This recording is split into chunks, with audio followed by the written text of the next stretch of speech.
તો good morning મિત્રો, આજના મિની વ્લોગમાં તમારા બધાનું સ્વાગત છે। તો આજની કાંઈક કહાની આવી હતી કે આપણે કબૂતરને ખોલવાના બાકી હતા અને રોજની જેમ આજે આપણે અગાસી ઉપર આવી ગયા અને અગાસી ઉપર આવ્યા પહેલા જ આપણે જોયું કે અગાસી બહુ એટલે બહુ ભરી હતી અને પછી તમારો ભાઈ અગાસી સાફ કરવા સીધો વર્ગી ગયો, કેમ કે આપણે કંઈ વિચાર કર્યા વગર આપણે અગાસી સાફ રાખવી પડે, કેમ કે કબૂતર બહુ એટલે બહુ બીમાર પડવા માંડી છે જો અગાસી સાફ ના રાખી તો। પછી ઘઉંને જે આપણે ખાવા પીવા રાખ્યું રાતે આપ્યું હતું અને એ બધું વરસાદના પાણીમાં પલટી ગયો અને પછી તમારો ભાઈ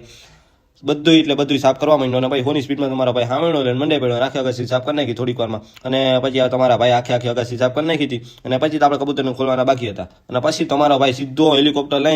લઈને શું સીધો તમારો ભાઈ સોની સ્પીડમાં, હેલિકોપ્ટરનું કંઈ આવે જ નહીં એ પ્રમાણે તમારો ભાઈ જોવો બધા આપણે વીઆઈપી કબૂતરને બારે કાઢ્યા। વીઆઈપી એટલે એની કાંઈ વાત જ ના થાય એવા કબૂતર છે આ બધા, એટલે સીધા આમ મૂકા ભેરા ઉડી જ છે। જો આ તો કબૂતર ઉડ્યા નહીં અને હવે આપણે એને ઉડાડવા પડશે, પછી આપણે થોડીક વાર થાય તો બધા કબૂતરને બહાર કાઢી મૂક્યા અને પછી આપણે સીધા હોની સ્પીડમાં આપણે બધા કબૂતરને ઉડાડી જોવો તો કેવી સ્પીડમાં છે, અરે ભાઈ એટલી સ્પીડમાં નથી જતા, આપણે એ સ્પીડ વધારી અને જો આ કબૂતરને આપણે આસમાનમાં ઉડાડી દીધા અને સીધા આસમાનમાં ઉડવા જ માંડ્યા, દેર કર્યા વગર થોડીક વારમાં જ આપણે જો આસમાનમાં ચડી ગયા, તો હેલિકોપ્ટર નેટ નીચે રાખી દીધી એટલે ઊંચા ચડી ગયા આપણા કબૂતર અને પછી આપણે એ કબૂતરને આપણે ઉડાડી દીધા અને આ કબૂતરને આપણે ખાવા પીવાનું દેવું હતું એટલે આ કબૂતરને આપણે કાઢી મૂક્યા બારે અને જો કે આ બધા કબૂતર કેવા મસ્ત છે, તો હૈદરાબાદી આટા મારે છે અને પછી આપણે કબૂતરને ખાવાનું નાખવું હતું અને પછી તો બધા કબૂતરને ખાવાનું નાખી દીધું, ઓલા કબૂતર નીચે આવવા માંડ્યા હતા અને તો થોડીક વાર થઈ તો આપણે એ કબૂતરને નીચે આવી ગયા અને પછી એ કબૂતરને આપણે ખાવા પીવાનું નાખી દીધું અને તો અંદાજ કબૂતરને ખાવા નાખી દીધું અને આ મિની વ્લોગનું આપણે અહીંયા એન્ડ કરી દે। તો આ મિની વ્લોગ તમને કેવો લાગ્યો કોમેન્ટમાં જણાવજો। તો આવા નવા મિની વ્લોગમાં મળ્યા ફરી પાછા, બાય બાય।